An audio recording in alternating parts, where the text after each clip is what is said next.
सुविधा उपलब्ध कराई गई है। सभी बंदियों के लिए नियमित योगा तथा आयुर्वेदिक काढ़े की व्यवस्था की गई। 24 घंटे कारागार मुख्यालय से जेलों की सीधी निगरानी की गई है।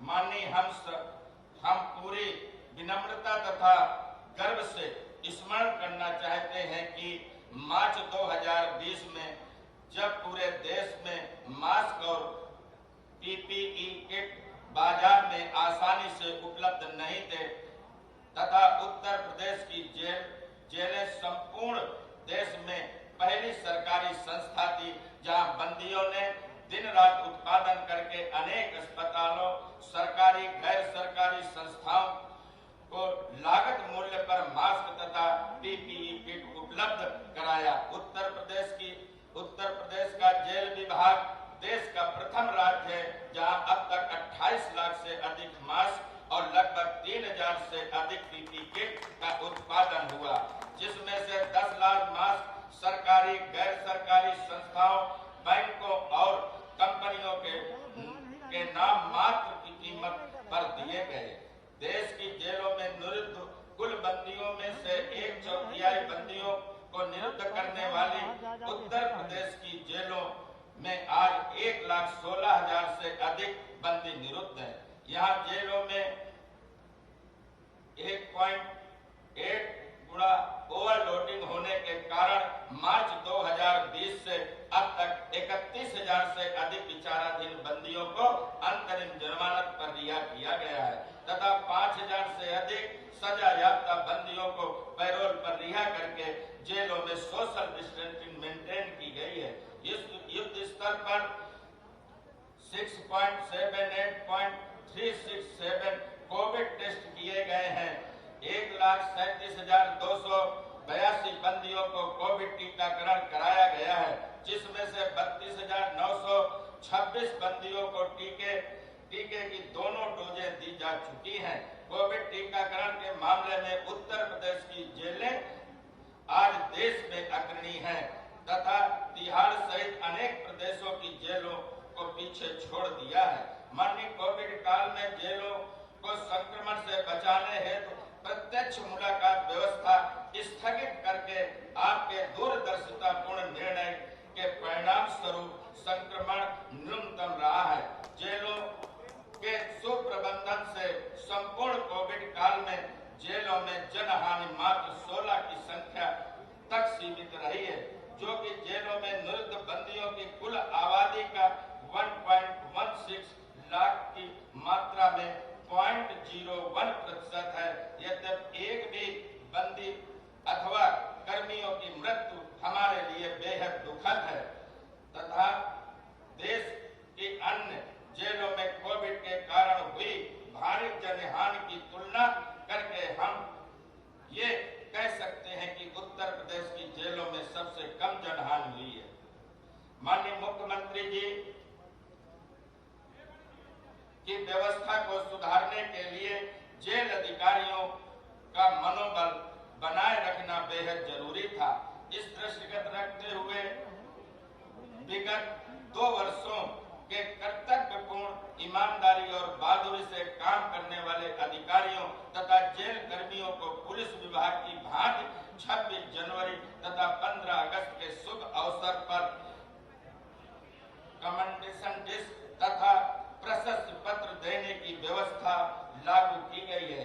इसके विगत 2 वर्षों में कुल 39 जेल अधिकारी कर्मचारियों को गोल्ड कमेंडेशन डिस्क तथा 478 को सिल्वर डिस्क प्रदान किया गया।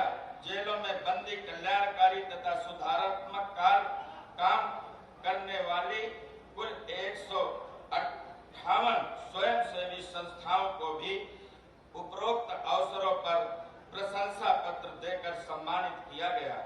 परिणाम स्वरूप जेलों में नई ऊर्जा, प्रेरणा से कार्य करने की संस्कृति का विकास हुआ है। महोदय, विगत अनेक वर्षों से जेलों में जेल वार्डनों की अत्यधिक कमी थी, जिनका संज्ञान लेकर आपने वैकल्पिक व्यवस्था के रूप में जेल की सुरक्षा है पुलिस विभाग के 1300 कांस्टेबल तथा पीएससी के 987 जवान प्रदान किए। इसके बाद जेलों में वर्षों से लंबी चली आ रही जेल वार्डन की भर्ती पूर्ण पारदर्शिता तथा योग्यता के आधार पर रिकॉर्ड समय में पूर्ण करा करके कुल 3638 जेल वार्डन स्थायी रूप से विभाग को प्रदान किया। वर्तमान में उन्हें नियुक्ति पत्र जारी किए जा रहे हैं तथा साथ ही ट्रेनिंग कार्य भी चल रहे हैं।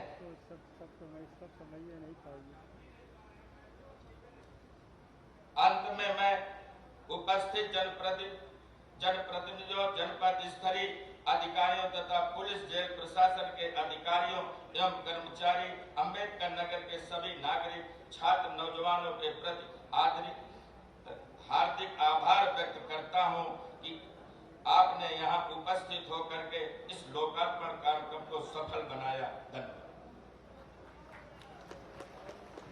बहुत बहुत धन्यवाद माननीय। मंच पर आसीन है माननीय सांसद इंजीनियर प्रवीण निषाद जी। हम उनसे भी अनुरोध करेंगे कि अपने विचार व्यक्त करें। धन्यवाद। आज महान सूफी संत कबीर जी की धरती जनपद संत कबीर नगर में हम सबके बीच में मुख्य अतिथि के रूप में और आज हम सभी को आशीर्वाद देने हम सबके बीच में उपस्थित उत्तर प्रदेश के यशस्वी माननीय मुख्यमंत्री जी का चरण स्पर्श का आशीर्वाद लेते हुए मंच पर उपस्थित माननीय मंत्री जी श्री राम चौहान जी, माननीय मंत्री जी रविंद्र जायसवाल जी, माननीय विधायक जी राकेश बघेल जी, दिग्विजय नारायण चौबे जी, दयाराम चौधरी जी, नवनिर्मित जिलाध्यक्ष माननीय जगदम्बा श्रीवास्तव जी, डीएम महोदय, एसपी महोदय, एडीजी महोदय, एसीएस होम अवस्थी जी, सभी सम्मानित मंच का सम्मान करते हुए सामने बैठे हुए देवतुल्य जनता, आप सभी का आशीर्वाद देते हुए कि आज जनपद में एक सौगात के रूप में ये जो हमारा नवनिर्मित जिला कारागार, इसके लोकार्पण के लिए हम लोगों को सौभाग्य मिला कि हम सबके बीच में माननीय मुख्यमंत्री जी के द्वारा इसका लोकार्पण किया जा रहा है और ऐसी तमाम योजनाओं को और ऐसे तमाम योजनाओं का लाभ, विकास के कार्य अभी हम सबके बीच में माननीय मुख्यमंत्री जी के द्वारा एक सौगात के रूप में मिलेगा, क्योंकि संत कबीर नगर आज से नहीं, इसका इतिहास हम सभी लोग सेवा के रूप में आप सबके बीच में उपस्थित हैं और निश्चित ही उत्तर प्रदेश सरकार ने जो कार्य किया इन 4 वर्षों में, इसका सीधा का सीधा लाभ जनता को पहुंचता है और उत्तर प्रदेश के साथ साथ केंद्र की सरकार ने और मोदी जी की सरकार ने भी ऐसी तमाम योजनाएं, सैकड़ों योजनाएं हैं जो सीधे सीधे जनता को लाभ पहुंचाती है। उसके बारे में हम विस्तृत रूप से नहीं जाना चाहते क्योंकि समय कम है और इस मंच के माध्यम से आप सभी लोगों का हृदय की गहराइयों से स्वागत, अभिनंदन करते हुए बस एक बात कहना चाहता हूं कि जैसे विश्व के कण कण में भगवान श्री रामचंद्र जी बसे हैं, उसी तरह उत्तर प्रदेश के धरती पर सभी मनुष्यों के मन में महाराज जी बसे हुए हैं। इस मंच के माध्यम से मैं एक बात पहुंचाना चाहता हूं कि आने वाले समय में उत्तर प्रदेश की जनता को जो सुरक्षित रखते हैं, उत्तर प्रदेश की जनता को जो संरक्षित रखते हैं, जिनके संरक्षण में हम लोग आगे बढ़ रहे हैं, हमारी भी यही कामना है और आप सभी की यही कामना होनी चाहिए कि आने वाले समय में हम लोग भारतीय जनता पार्टी को ऊंचाई पर पहुंचाएं। जो पंडित दीनदयाल उपाध्याय जी का सपना था, अंत्योदय का सपना था, विकास गांव के अंतिम व्यक्ति के चरणों तक पहुंचे, उनके पास पहुंचे, इसके लिए हम सभी लोग कटिबद्ध हैं। उत्तर प्रदेश की शासन व्यवस्था, प्रशासन व्यवस्था, माननीय मुख्यमंत्री जी, माननीय प्रधानमंत्री जी, सभी लोगों का एक ध्येय और इस सरकार का एकमात्र ध्येय है कि जो भी ये सरकार कार्य कर रही है वो इस उत्तर प्रदेश की जनता के लिए कर रही है। उत्तर प्रदेश को समृद्धशाली बनाने के लिए पूर्व में आप लोगों ने अन्य सरकारों को भी देखा होगा कि कैसे कितना बड़ा परिवर्तन इन 4 वर्षों में हुआ। इसको बोलने की जरूरत नहीं है, बस समझने की जरूरत है और अपने मन में परिवर्तन लाने की जरूरत है। और एक बात पुनः इस मंच के माध्यम से सभी अतिथियों को प्रणाम करते हुए, सामने बैठे हुए देवतुल्य जनता का आशीर्वाद देते हुए, मीडिया बंधुओं को धन्यवाद देते हुए मैं अपनी वाणी को विराम देता हूं। जय हिंद, जय भारत, जय श्री राम। बहुत बहुत धन्यवाद माननीय।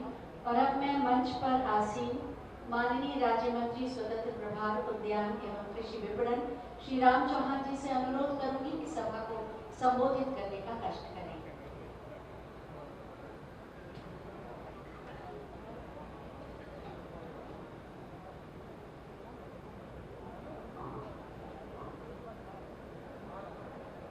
उत्तर प्रदेश के लोकप्रिय जननेता, हम सबके मार्गदर्शक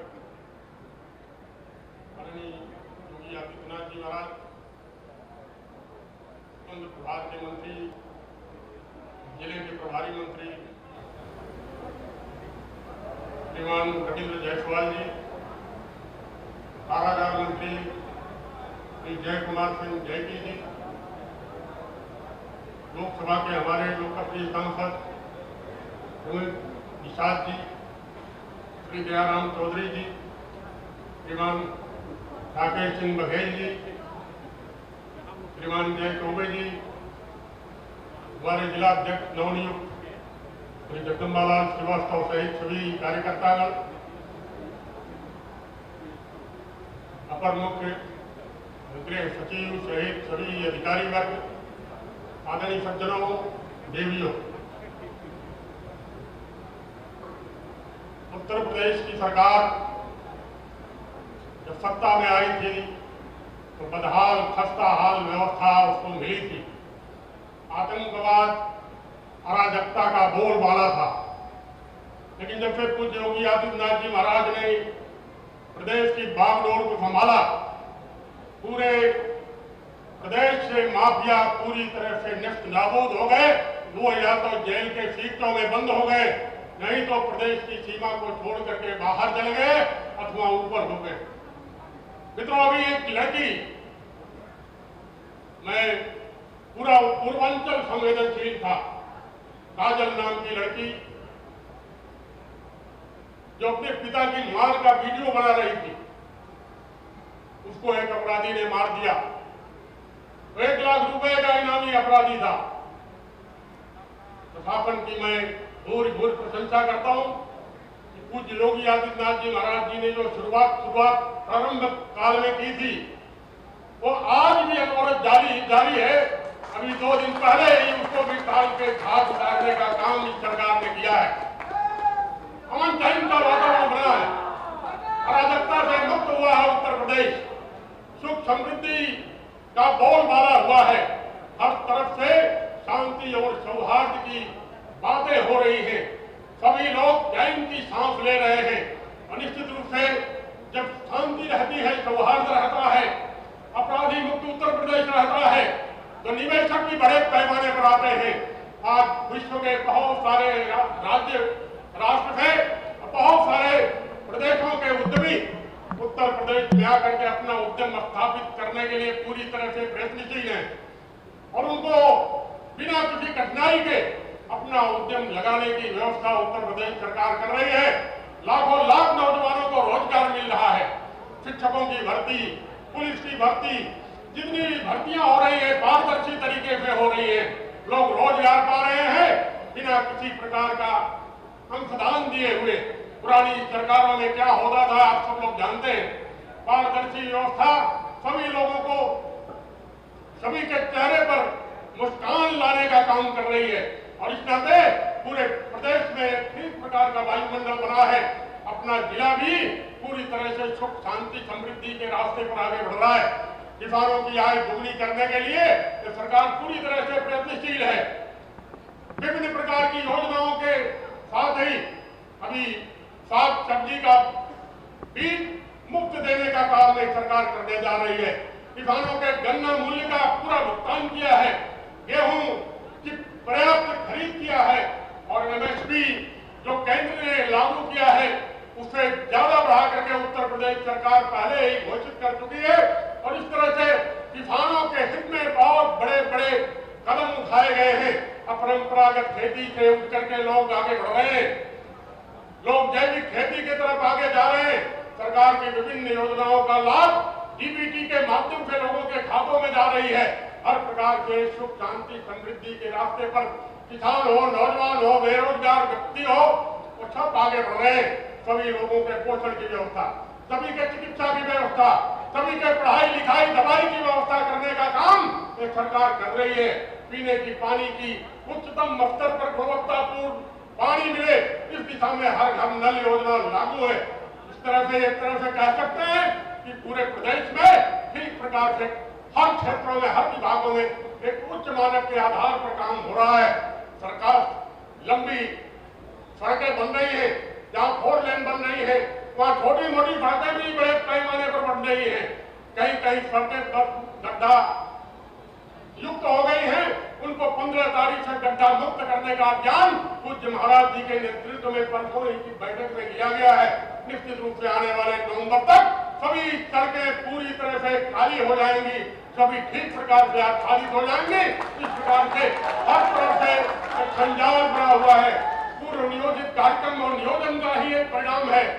यदि बरसात ज्यादा हुई है, राप्ती में बाढ़ आई है, कोहनों में बाढ़ आई है, पुरानी सरकारें होती तो शायद दोनों के बंधे कट गए होते, लेकिन पूर्व नियोजन होने के कारण पूरी तरह से आज अंकुश में है। बाढ़ निरंतर कटाव तो कर रही है, लेकिन पूरी तरह अंकुश में है। और अंकुश में इसलिए है कि पूर्व नियोजन की पूर्व तैयारी पूज्य महाराज जी के नेतृत्व में हर विभागों ने कर रखी है।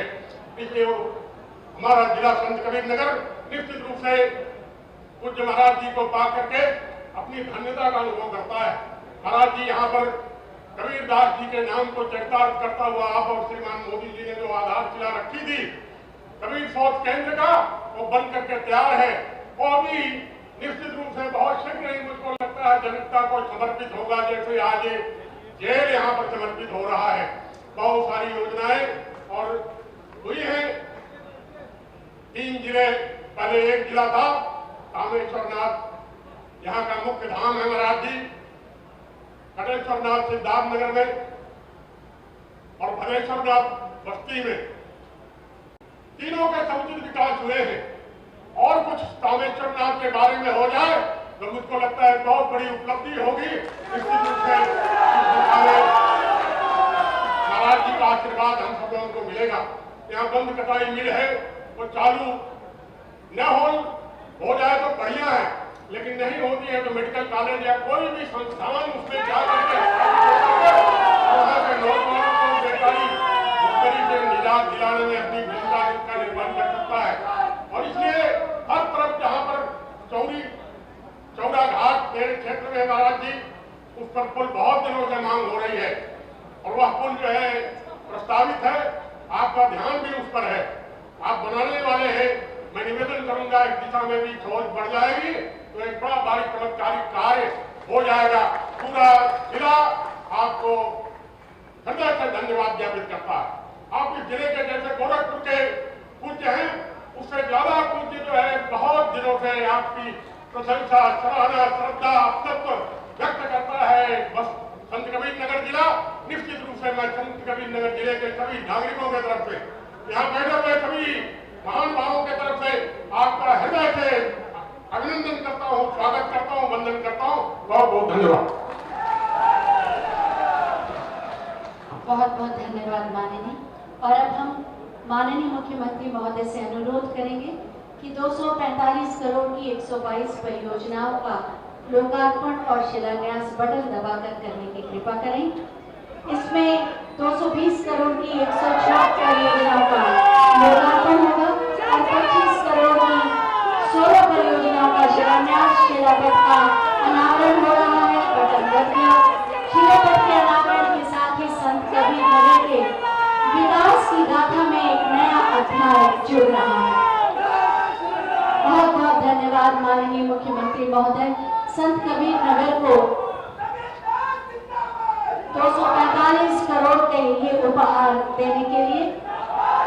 जैसा कि आप सब जानते हैं कि आज इस समारोह में सरकारी योजनाओं से लाभान्वित होने वाले लाभार्थियों को कृषि यंत्र, नियुक्ति पत्र, स्वीकृति पत्र और प्रमाण पत्र भी दिए जाएंगे। इसी क्रम में मैं माननीय मुख्यमंत्री महोदय से अनुरोध करूंगी कि इन लाभार्थियों को ये प्रदान करें।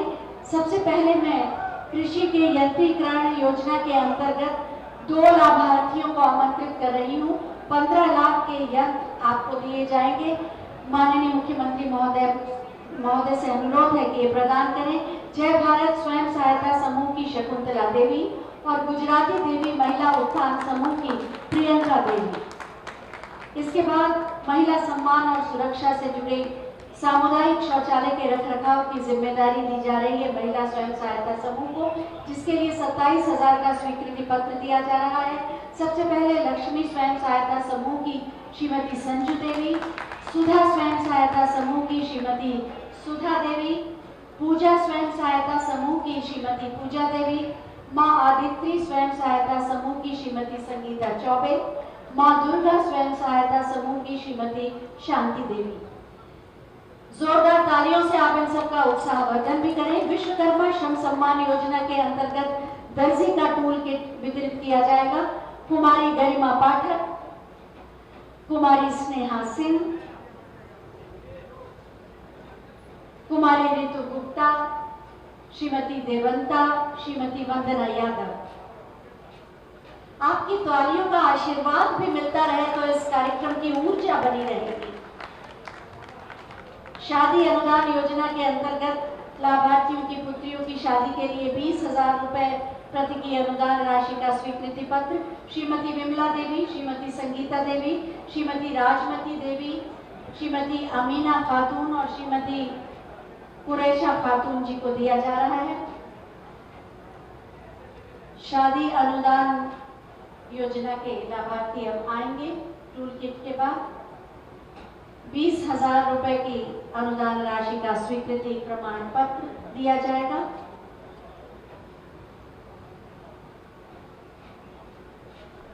शादी अनुदान की योजना के अंतर्गत ये स्वीकृति पत्र दिया जा रहा है। आपकी तालियों के आशीर्वाद भी मिले। श्रीमती विमला देवी, श्रीमती संगीता देवी, श्रीमती राजमती देवी, श्रीमती अमीना खातून और श्रीमती कुरैशा खातून।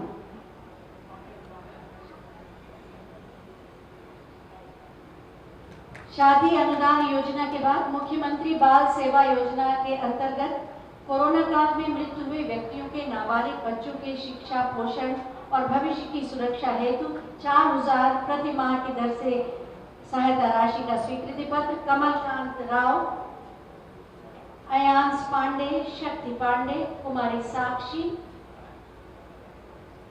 हर्ष गोपाल, कृष्ण गोपाल, शौर्य, सौरभ, अमन और आशीष।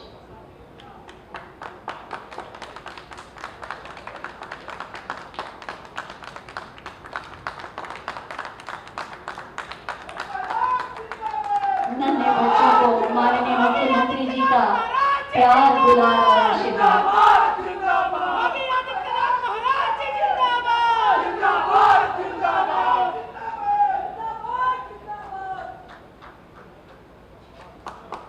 बच्चों को आशीर्वाद, उज्जवल भविष्य का।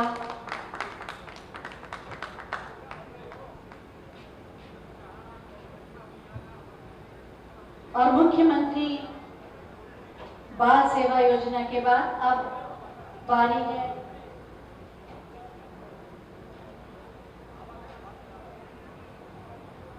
ये सारे बच्चे जिनको माननीय मुख्यमंत्री जी आशीर्वाद भी दे रहे हैं और उज्जवल भविष्य का आश्वासन भी। कोरोना काल में मृत हुए 5 सरकारी कर्मचारियों के आश्रितों को नियुक्ति पत्र वितरित किया जा रहा है। सिंचाई विभाग से प्रीति निषाद, माध्यमिक शिक्षा विभाग से श्रीमती मीरा देवी, ग्राम्य विकास विभाग के लिए कुमारी नीतू शुक्ला, राजस्व विभाग के लिए श्री आलोक कुमार पांडे और राजस्व विभाग के लिए श्री अमर जी।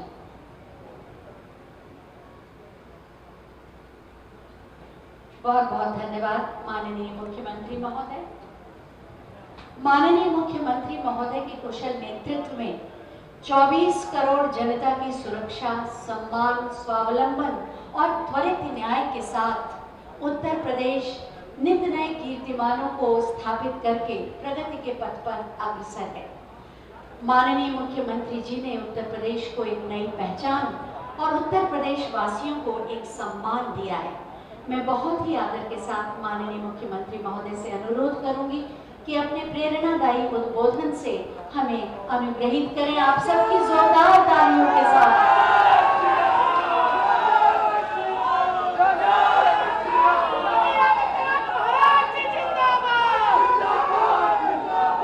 भारत माता की, भारत माता की, भारत माता की, वंदे वंदे वंदे। मंच पर उपस्थित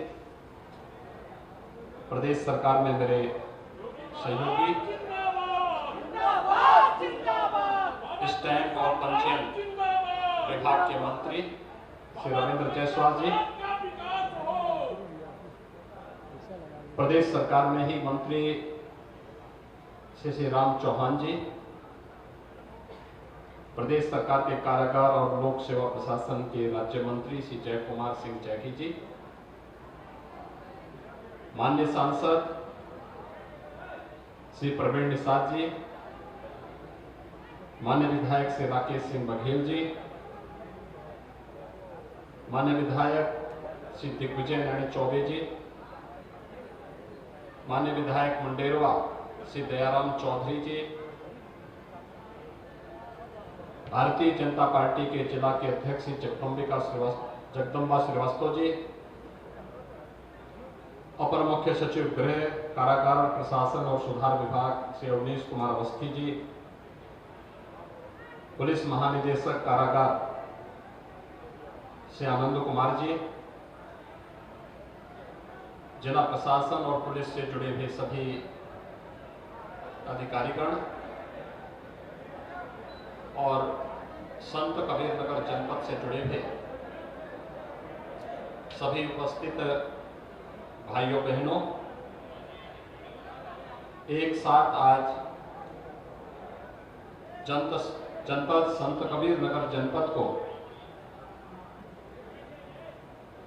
जिसकी पहचान बाबा तामेश्वर नाथ धाम और महान सूफी संत कबीर दास जी के साथ जुड़ा हुआ है, इस भूमि को कोटि कोटि नमन करते हुए कुल 106 परियोजनाएं जो 219 करोड़ रुपए की लागत से हैं, इनका लोकार्पण और लगभग 26 करोड़ रुपए की 16 परियोजनाओं का शिलान्यास यहाँ पर संपन्न हो रहा है। मैं इसके लिए जनपद संत कबीरनगर जनपद के सभी हमारे जनप्रतिनिधिगण, माननीय सांसद, माननीय विधायकगण और अन्य सभी जनप्रतिनिधियों को हृदय से बधाई देते हुए आप सबको इसकी बधाई देता हूं और ये विकास आपके लिए मंगलमय हो, इसके लिए अपनी शुभकामनाएं भी देता हूं। भाइयों बहनों, विकास की अपनी एक सीमा भी है और जनता की आवश्यकता भी है। वास्तव में विकास से ही हर व्यक्ति के कल्याण का मार्ग प्रशस्त होगा और देखते देखते 24 वर्ष बीत गए, लेकिन संत कबीरनगर जनपद विकास की जिस आस को लेकर के आज से 24 वर्ष पूर्व बना था, लगभग 20 वर्षों तक कोई इसकी सुधि लेने वाला नहीं था। राजनीतिक कारणों से घोषणाएं तो होती थी, लेकिन उनका क्रियान्वयन नहीं हो पाता था। वे ठेके पट्टे, भाई भतीजावाद और जातिवाद के चंगुल में फंस करके रह जाती थी और अंततः उसका खामियाजा भुगतना पड़ता था उन नागरिकों को जो यहाँ का सामान्य नागरिक है, आम नागरिक है। लेकिन आज एक साथ यहाँ पर लगभग 245-46 करोड़ रुपए की परियोजनाओं का शिलान्यास और लोकार्पण का कार्यक्रम इस बात को प्रदर्शित करता है कि जनपद संत कबीर नगर भी अब अन्य जनपदों की तुलना में पीछे नहीं रहेगा, बल्कि विकास की मुख्य धारा के साथ जुड़ करके एक नई लोक गाथा के साथ आगे बढ़ने का कार्य करेगा। अभी 2 वर्ष पूर्व देश के यशस्वी प्रधानमंत्री श्री नरेंद्र मोदी जी का आशीर्वाद और मार्गदर्शन जनपद संत कबीर नगर को प्राप्त हुआ है।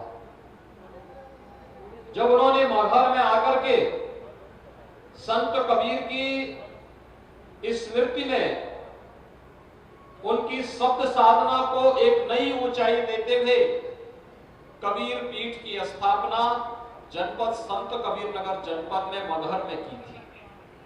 आज वह लगभग अपने अंतिम चरणों में चल रहा है। बहुत शीघ्र उसके लोकार्पण की शुभ तिथि भी आने वाली है। भाइयों बहनों, विकास आज आप देखते होंगे उसकी धुरी बदली है। पहले विकास के लिए लोगों को आवाज लगानी पड़ती थी। आज बाबा तामेश्वर नाथ धाम में भी पर्यटन विकास की योजनाएं काम कर रही हैं और जो बची होंगी उनको भी आगे बढ़ाने का कार्य सरकार कर रही है। पहले पूर्वी उत्तर प्रदेश में आप देखते थे कि पूर्वी उत्तर प्रदेश में बीमारी थी, इंसेफ्लाइटिस से मौतें होती थी, मलेरिया से मौतें होती थी, डेंगू से मौतें होती थी, तमाम अन्य प्रकार की बीमारियों से मौतें होती थी। उपचार का कोई माध्यम नहीं, कोई साधन नहीं। अकेले गोरखपुर में बीआरडी मेडिकल कॉलेज एक जर्जर मेडिकल कॉलेज बन करके रह गया था। यहां के लोगों के लिए उपचार के लिए लखनऊ, दिल्ली, मुंबई जाने के लिए मजबूर होना पड़ता था। आज आप देख रहे होंगे लगभग हर जिले में एक नया मेडिकल कॉलेज बनाने की स्थिति में सरकार है। गोरखपुर में बीआरडी मेडिकल कॉलेज एक नए रूप में आज जनता की सेवा कर रहा है। गोरखपुर में एम्स भी बन करके लगभग तैयार है। बहुत शीघ्र प्रधानमंत्री जी के कर कमलों से गोरखपुर एम्स का उद्घाटन का कार्य संपन्न होने जा रहा है। आज देवरिया में मेडिकल कॉलेज, आज कुशीनगर में मेडिकल कॉलेज, सिद्धार्थनगर में मेडिकल कॉलेज और विगत सत्र में तो हम लोगों ने बस्ती का मेडिकल कॉलेज प्रारंभ भी कर दिया है। एमबीबीएस की प्रवेश भी वहां पर प्रारंभ हो गए हैं। आज गोंडा में मेडिकल कॉलेज बन रहा है, बलरामपुर में मेडिकल कॉलेज बन रहा है, बहराइच का मेडिकल कॉलेज प्रारंभ हो चुका है, अयोध्या में मेडिकल कॉलेज प्रारंभ हो चुका है, सुल्तानपुर में मेडिकल कॉलेज का निर्माण कार्य युद्ध स्तर पर चल रहा है, प्रतापगढ़ में मेडिकल कॉलेज के निर्माण की कार्रवाई अंतिम चरणों में चल रही है। कोई भी ऐसा जनपद नहीं बचेगा। सरकार एक नई नीति लेकर के आ रही है जिसमें प्रदेश के सभी 75 जनपदों में मेडिकल कॉलेज होगा और संत कबीरनगर जनपद में भी एक नया मेडिकल कॉलेज आएगा। पीपीपी मोड पर सरकार एक नए मेडिकल कॉलेज के साथ आज कार्य करते हुए हर व्यक्ति को उत्तम स्वास्थ्य को रखने के लिए बेहतर स्वास्थ्य सुविधा चाहिए, उस प्रकार का इंफ्रास्ट्रक्चर चाहिए। इसके लिए सरकार पूरी मुस्तैदी के साथ, पूरी प्रतिबद्धता के साथ कार्य कर रही है। आपने देखा होगा ये कोरोना महामारी आई है, उत्तर प्रदेश में कोरोना पर प्रभावी नियंत्रण किया गया है। मैं उन सभी स्वास्थ्य कर्मियों का, कोरोना वॉरियर्स का, जनता की सेवा के लिए समर्पित होने वाले जनप्रतिनिधियों का, प्रशासनिक अधिकारियों का, मीडिया के कर्मियों का, उन सबका मैं अभिनंदन करूंगा जिन्होंने इस महामारी के दौरान अनवरत जनता जनार्दन की सेवा की, और मैं अभिनंदन करूंगा जनता जनार्दन का भी, जिन्होंने अनुशासन का पालन करते हुए इस महामारी से लड़ते हुए न केवल अपनी सुरक्षा की बल्कि सामुदायिक सुरक्षा के सरकार के संकल्प के साथ जुड़ करके वे निरंतर इस अभियान के साथ जुड़े रहे। एक बड़ी महामारी से बचाया। कल्पना करिए सपा और बसपा या कांग्रेस के समय में ये महामारी आई होती तो क्या होता। जैसे आज केरल के अंदर हो रहा है और जैसे महाराष्ट्र के अंदर हो रहा है, जैसे दिल्ली के अंदर हुआ था, उत्तर प्रदेश के अंदर भी ये स्थिति होती, क्या होता, कितने लोग मरते। जिन लोगों ने अपने परिवार के लोगों को खोया है उनके प्रति हमारी संवेदना है, लेकिन भाइयों बहनों हर पीड़ित परिवार के साथ सरकार खड़ी है।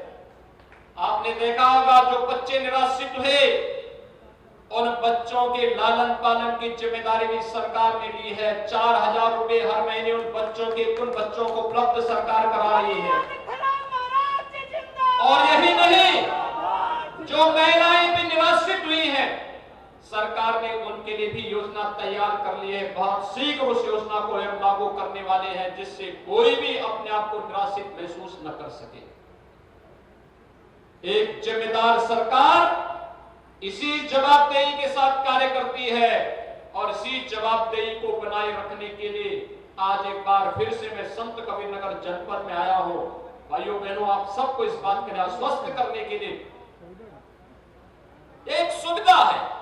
यहां पर जिन परियोजनाओं का हमने आज लोकार्पण और शिलान्यास किया है, इसमें बहुप्रतीक्षित जेल के निर्माण का भी है। यहां के कैदी उनको बस्ती जाना पड़ता था, लेकिन उनके लिए यहीं पर सुविधा देंगे, सुधार गृह के रूप में से आगे बढ़ाने का कार्य करेंगे। लोगों को एक बार सुधरने का अवसर भी देंगे, लेकिन जेलें अपराध के गढ़ नहीं बनने चाहिए, ये भी सुनिश्चित करने का कार्य किया गया है। अपराधियों के लिए मौज मस्ती का केंद्र नहीं बनना चाहिए, इस सरकार ने सुनिश्चित किया है और आज जेल के रूप में कार्य कर रही है। यहां की बहुप्रतीक्षित जेल का लोकार्पण के साथ साथ विभिन्न विभागों की परियोजनाओं का, और लोक निर्माण विभाग की सड़कों का है, सेतु निगम के सेतु का है, पर्यटन विभाग की पर्यटन योजनाओं का है, अलग अलग विभागों के पंचायती राज के पंचायत भवनों का है, ग्राम सचिवालय की परिकल्पना को साकार करने का कार्य है, या फिर आम नागरिक के जीवन में व्यापक परिवर्तन करने की सरकार की मंशा के अनुरूप बनाई जाने वाली योजनाओं को आगे बढ़ाने का है। मुझे बताते हुए प्रसन्नता है, इस जनपद की पहचान कभी पखिरा के बर्तनों से भी हुआ करती थी, पिछली सरकारों ने उसे भुला दिया। और भाइयों बहनों, एक बार फिर से पखिरा में इस प्रकार का क्लस्टर विकसित करने की तैयारी हमारी हो रही है, जिससे पखिरा का बर्तन उद्योग एक बार फिर से वैश्विक मंच पर अपनी एक नई पहचान बना सके। ये स्थानीय स्तर पर नौजवानों के लिए रोजगार की सुविधा विकसित करेगा। ये स्थानीय स्तर पर यहां की माताओं के लिए, बहनों के लिए, बेटियों के लिए रोजगार और स्वरोजगार का एक मंच देगा, एक नया अवसर देगा, उन्हें आगे बढ़ने की प्रेरणा प्राप्त होगी। अभी आप देख रहे होंगे, देखा होगा आपने, विश्वकर्मा श्रम सम्मान के माध्यम से कुछ बेटियों को यहां पर सिलाई मशीन और टूल किट उपलब्ध कराए गए। एक टूल किट का उद्देश्य ही यही था, इसका उद्देश्य ही यही है। इस टूल किट के माध्यम से हम इन बालिकाओं को स्वयं आत्मनिर्भर बनने की ओर अग्रसर कर सके और प्रधानमंत्री मोदी जी के उस सपने को साकार कर सके, जिसमें उन्होंने कहा था वोकल फॉर लोकल। बालिकाएं अगर अपने स्तर पर कार्य करना प्रारंभ कर देंगी, कोई महिला स्वयंसेवी समूह के माध्यम से कार्य कर सकती है, कोई सिलाई कढ़ाई के कार्य के साथ जुड़ सकती है। खल्लाबाद तो कभी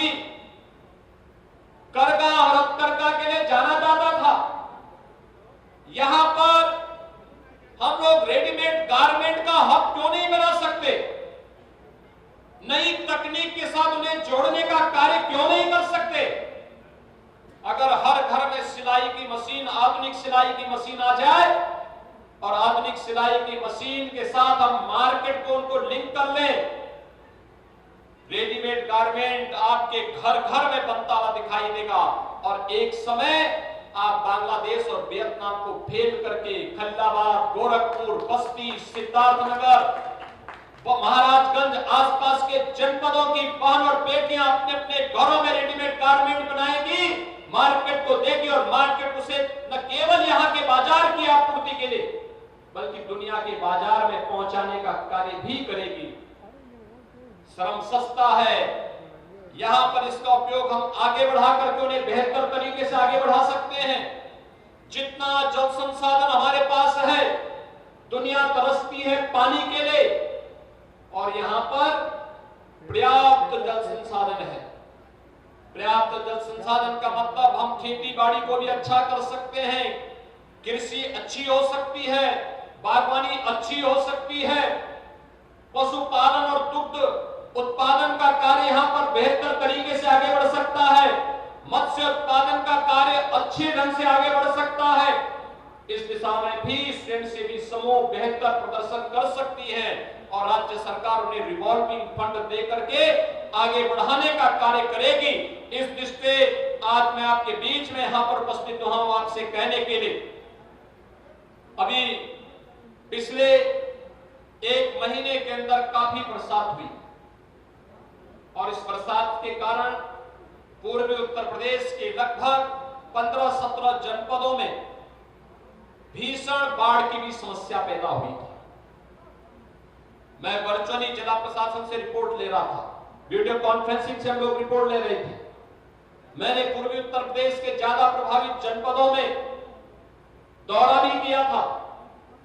हर बाढ़ पीड़ित के साथ सरकार की संवेदना है, लेकिन भाइयों बहनों, मैं अपने मंच पर जो हमारे जनप्रतिनिधि हैं उन सभी से मैं यही आग्रह करूंगा, हर बाढ़ पीड़ित को शासन की सुविधा का, राहत का राशन किट उन्हें उपलब्ध अवश्य हो जाए, ये सुनिश्चित करने का कार्य कर लें जिससे कोई भी बाढ़ पीड़ित अपने को उपेक्षित महसूस न करे।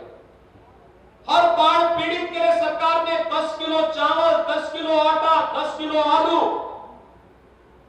लाई, चना, नमक, मिर्च मसाले, रिफाइंड तेल, गुड़, मोमबत्ती, देशलाई, बरसाती, ये सब की व्यवस्था कर रखी है और हर एक बाढ़ पीड़ित तक इसको पहुंचाने की आवश्यकता है और साथ साथ बीमारी से बचाव के लिए भी उन्हें जागरूक किए जाने की आवश्यकता है। जहां शुद्ध पेयजल उपलब्ध करवा सकते वहां शुद्ध पेयजल की आपूर्ति हो, अन्यथा क्लोरीन की टैबलेट घर घर बांटने की व्यवस्था अवश्य हो। लोगों को इसके बारे में अवगत कराया जाए कि पानी, बरसात का पानी वैसे ही न पी ले बल्कि उसको गर्म करने के बाद छान करके ही उसका सेवन करें।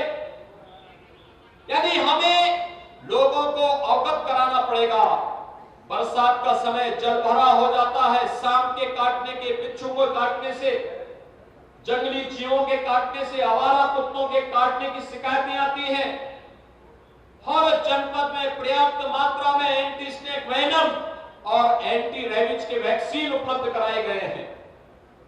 हर जरूरतमंद को इसका लाभ मिलना चाहिए, किसी को भी इसका संकट न हो, परेशानी न हो। हमें इस बात पर जरूर ध्यान देना होगा और भाइयों बहनों, आज यही कहने के लिए आज मैं आपके बीच में यहां पर उपस्थित हुआ हूं आपसे कहने के लिए कि आज समय बदल चुका है। 4.5 वर्ष पहले प्रदेश में जैसी सरकार थी वह केवल भाई भतीजावाद और वंशवाद करती थी।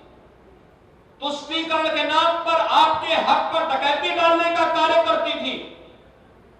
गुंडागिरी और दंगा प्रदेश की पहचान बन चुका था। नौजवानों की नौकरी को इनके द्वारा नीलाम कर दिया जाता था। गरीबों के पेट में जाने वाला निवाले पर लोग डकैती डालने का कार्य करते थे। लेकिन आज आप देख रहे होंगे, आज नौजवान सरकारी नौकरी पा रहा है। भर्ती भी हमने कहा 20% बालिकाएं भर्ती होनी चाहिए और 20% भर्ती 30,000 महिला पुलिस अधिकारी और महिला आरक्षक उत्तर प्रदेश के अंदर है, जो मिशन शक्ति के साथ जुड़ करके हर बालिका, हर बेटी और हर बहन को सुरक्षा की गारंटी दे रही है।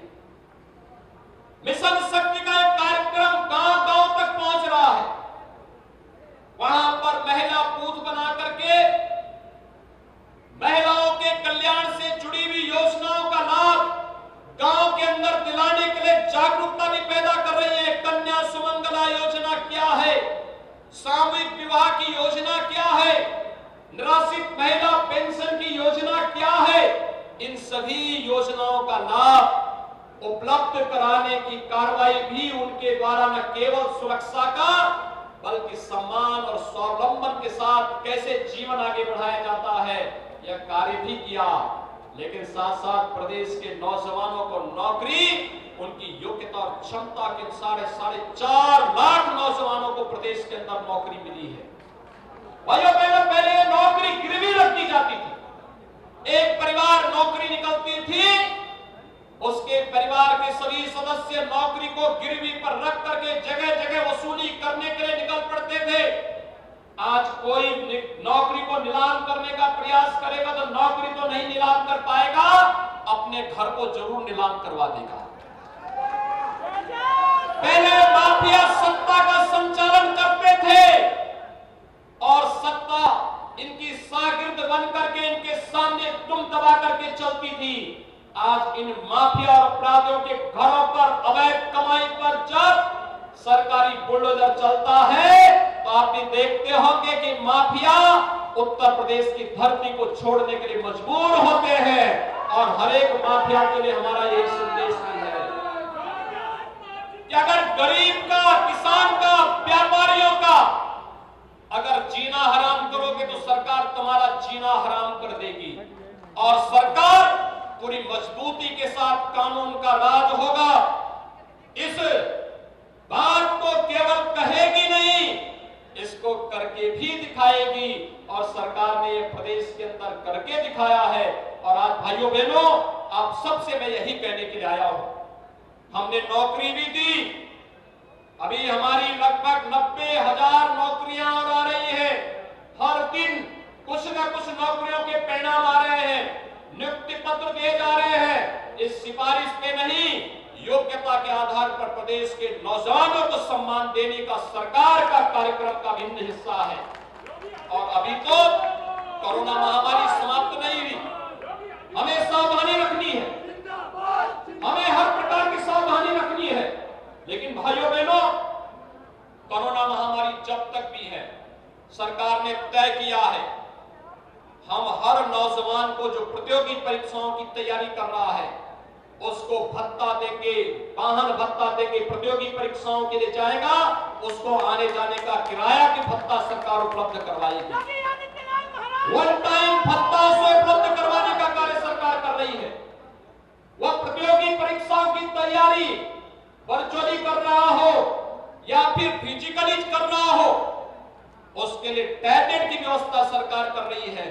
और सरकार ने भी व्यवस्था की है, टैबलेट के साथ साथ डिजिटल एक्सेस हर प्रदेश के नौजवान को जो स्नातक में है, स्नातक प्रास्नातक में है, वह मेडिकल का, इंजीनियरिंग का, डिप्लोमा का, बीए, बीकॉम, बीएससी का किसी भी उससे जुड़ा हुआ छात्र है, नर्सिंग का, फार्मेसी का, GNM, ANM, BSc nursing, MSc nursing जो भी कर रहा है, हर नौजवान को एक टैबलेट और टैबलेट के साथ साथ डिजिटल एक्सेस की सुविधा सरकार दिलाने जा रही है, जिससे कोरोना महामारी का सामना करते हुए वह नौजवान अपने पाठ्यक्रम को समय से पूरा कर सके और अपनी प्रतियोगी परीक्षाओं की तैयारी करके भी अपने उज्जवल भविष्य के साथ जुड़ करके प्रदेश के विकास को एक नई ऊंचाइयों तक पहुंचाने का कार्य कर सके। आज के इस अवसर पर प्रदेश के नौजवानों के साथ अब सरकारें खिलवाड़ नहीं कर पाएंगी, वे पेशेवर माफिया खिलवाड़ नहीं कर पाएंगे जो इनकी नौकरी के साथ, इनके भविष्य के साथ खिलवाड़ करते थे। आज इनकी अपनी सरकार है, यह सरकार प्रदेश के लिए कार्य कर रही है और मैं आप सबका आह्वान करने के लिए आया हूं कि विकास के साथ साथ हमें वर्तमान की उन चुनौतियों के साथ, चाहे वह कोरोना महामारी की चुनौती हो या फिर बाढ़ की चुनौती, इसका सामना करने के लिए सरकार के साथ कदम से कदम मिलाकर के चलना होगा।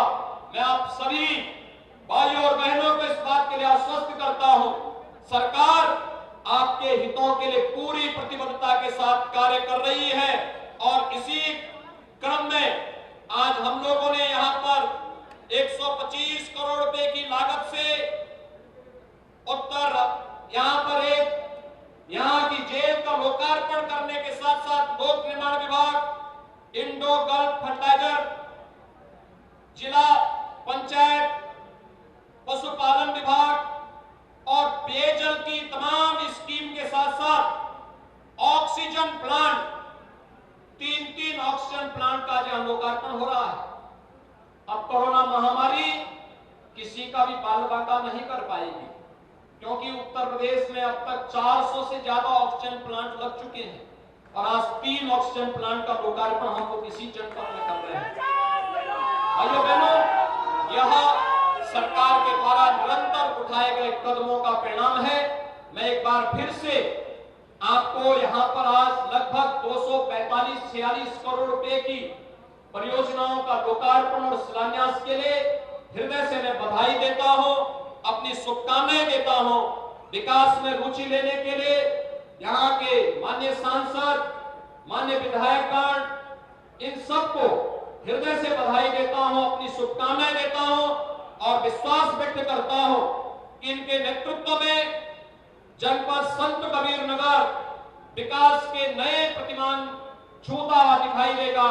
आप सभी लोग मिल करके विकास की इस योजनाओं के साथ, लोक कल्याणकारी योजनाओं के साथ जुड़ करके जनपद संत कबीर नगर जनपद को बाबा कामेश्वरनाथ धाम की कृपा से और महान सूफी संत कबीरदास जी की के मार्गदर्शन, उनकी प्रेरणा और उनके आशीर्वाद से इस जनपद को नई ऊंचाइयों तक पहुंचाने का कार्य करेंगे। आप सबके प्रति मेरी शुभकामनाएं। धन्यवाद। जय हिंद। बहुत बहुत धन्यवाद माननीय आपके प्रेरणादायी उद्बोधन के लिए। और अंत में मैं अपर मुख्य सचिव एवं कारागार प्रशासन श्री अवनीश कुमार अवस्थी से अनुरोध करूंगी कि वो अतिथियों के प्रति आभार व्यक्त करें।